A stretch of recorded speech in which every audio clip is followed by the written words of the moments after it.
Hey everybody, Rob Veno here, WagerTalk.com, WagerTalk TV, here today with your NBA free plays with analysis. We're going to go through a pair of games here. We're going to start with the Clippers and Detroit, close up with Denver and Indiana, a couple of free plays with analysis. But first, let me get everybody caught up on what's going on over at WagerTalk. The special offer here today and does run through tomorrow night at midnight, 10 days for the price of 7. In other words, buy a 7-day all-access package and get 3 days on top of that for free. All the NBA action going on right now, all the college basketball action as we turn to conference tournaments and, of course, postseason tournament play. Get involved now. Buy a 7-day all-access package. Means you get every sport, every play, including any 5% blue chip releases that I have. You get it all for that one price of 7-day all-access package. You can purchase this 7-day, get 3 free by going over to WagerTalk.com. You can visit my homepage at wt.buzz/RD. Let's get to Clippers and Detroit tonight. Couple of things on the injury report to note here. No Kawhi Leonard, no Norman Powell. Neither are going to be present for the Clippers here tonight, nor will Ben Simmons. He went yesterday, not playing in the second of back-to-back. So the Clips are going to be a bit shorthanded here for sure. For Detroit, looks like a pretty clean injury report where they are concerned. Both teams in back-to-back with travel. Clippers played in Indiana yesterday, Detroit in Atlanta in that score fest. This is the third of a 5-game road trip for the Clippers. Their road trip, though, has been fairly well spaced out. So they may have a little bit of a rest advantage here on Detroit, who's in their third in 4 days. But the absences from the lineup don't help LA whatsoever. The matchup and the situation here, if we go through it real quick, the injury report's going to be meaningful. Clippers just aren't the same team when they don't have all of their depth, and especially when they don't have those two guys, Powell and Leonard. Those are keys for this team. The Clippers' minutes yesterday, because it was a blowout loss, they were pretty well managed. So I don't think anybody's that taxed here to go tonight. But I'll say this: when you match up with the Clippers, you do need a big, aggressive front line. Detroit has that, so that matchup is really, really good. Detroit usually does have an edge in points off of turnovers. That's not going to be the case in this game.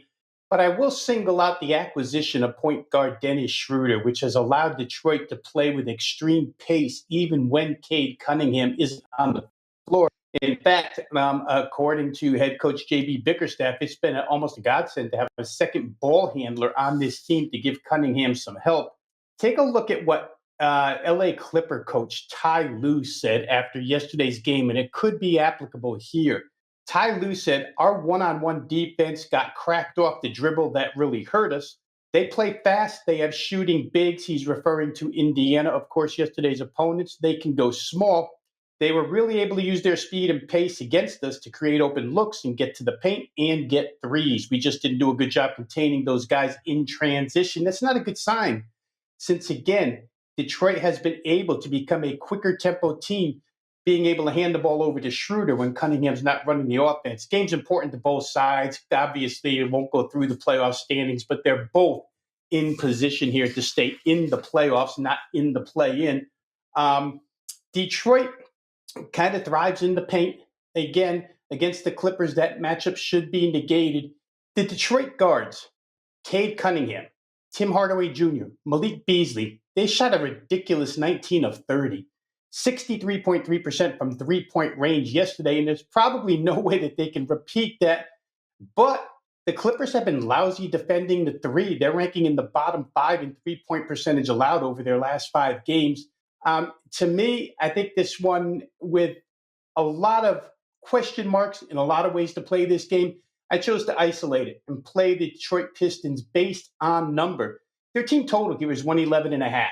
Detroit has gone 120 plus in 7 of their last 9, and 13 of their last 14 games, they've scored 112 or more. So that's going to be the way we look at this one. Free play for this game, the Detroit Pistons team total over 111.5. Let's move our attention now to the second game in today's free selections with analysis. It'll be Denver at Indiana. This game opened with Denver -4, 247. Currently looking at Denver 5, 246. Both teams playing pretty well, aside from the Saturday night loss that Denver had to the LA Lakers. So it's an interesting number here. Denver -5 on the road. Injury report looks like this. Denver's coming in healthy. Peyton Watson has been out for the last 7 games. Going to miss a couple more weeks, but they've played without him, obviously. For Indiana, it's a shade more concerning because possibility backup point guard TJ McConnell doesn't play in this game. He hurt his ankle yesterday. He's a game time decision for tonight. He did play 14 minutes, 30 seconds before he left yesterday's game. Schedule shows us this. Denver had yesterday off. Obviously, they traveled from their home city. Saturday night, they played the Lakers. Now they're here in Indiana. But Indiana is in the second of back-to-back. However, no travel. They were here yesterday, so get to stay at home. They win that game yesterday, 129 to 111 over the Clippers.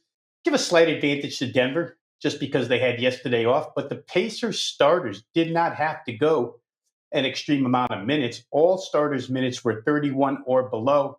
So Pacers pretty well rested here as well, at least not taxed by yesterday's 18-point win. It's possible here, I think off of what we saw Saturday night, that the Pacers try to somewhat implement the same strategy that the Lakers did, which was double, if not triple, Nikola Jokic, the Nuggets center, every time he touches the ball. Jokic only had 12 points in that game Saturday and only took 7 shots. It's pretty amazing that he would only take 7 shots in that game. The Pacers are not the best defensive squad. They're number 20 in defensive efficiency. And Denver is likely very aware of the fact that Indiana might try this.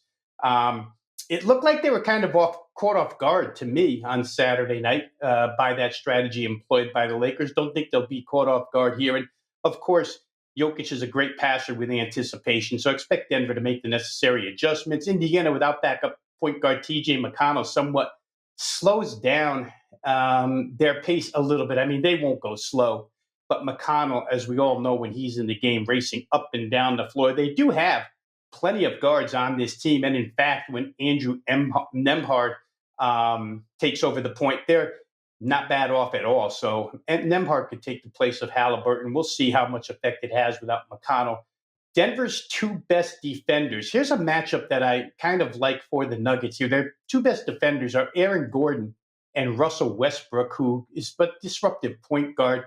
They just happen to play the 2 positions that are key to Indiana. I mean, you want to stop Pascal Siakam and you want to cut off the head of Indiana, which is their point guard play. So that could be interesting as well. Take a look at this from a play perspective now. Nuggets head coach Michael Malone, not on a complete tirade, but sort of upset with the defensive effort. The other night, they only scored 100 points. And as he noted, we can outscore teams, but when we don't score, we're not winning because we're not playing any defense. It's hard for me to believe that at this point in the season, Denver can just flip a defensive switch. They've been a bad defensive team all season long. They probably remain a bad defensive team. And against an offense like this, I don't know that it gets better real quick. So they'll probably have to get in a high-scoring contest one more time here tonight. This is the first of a 4-game road trip for the Nuggets. And generally speaking, when you're focused and motivated to accomplish something, the first game is a game where I like to play on the visitor. So maybe a slight look towards Denver here. These teams are basically mirror images in the way that they like to play.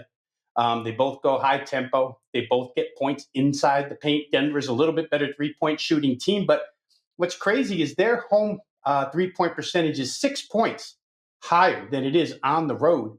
So again, road game here tonight. We'll see how they shoot it. It's tough to establish a significant advantage in this game, but I think the go-to here is going to be the first half. The Nuggets are the 3rd highest scoring team in the first half overall, and they're the top scoring first half team on the road in the NBA. Here tonight, their number at 32.5. I think they can get to 33 against the Indiana Pacers. Denver actually is 32-25 to the over in the first half this season, and 6-2 when they have a day of rest against this mediocre defensive Indiana team.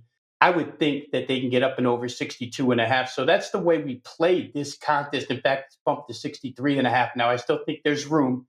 We're going to play this one. Free selection today is going to be Denver first half total over 63.5. On the way out, I'd like to ask everybody to hit the like button if you like the plays and analysis given here each and every day by the WagerTalk handicappers.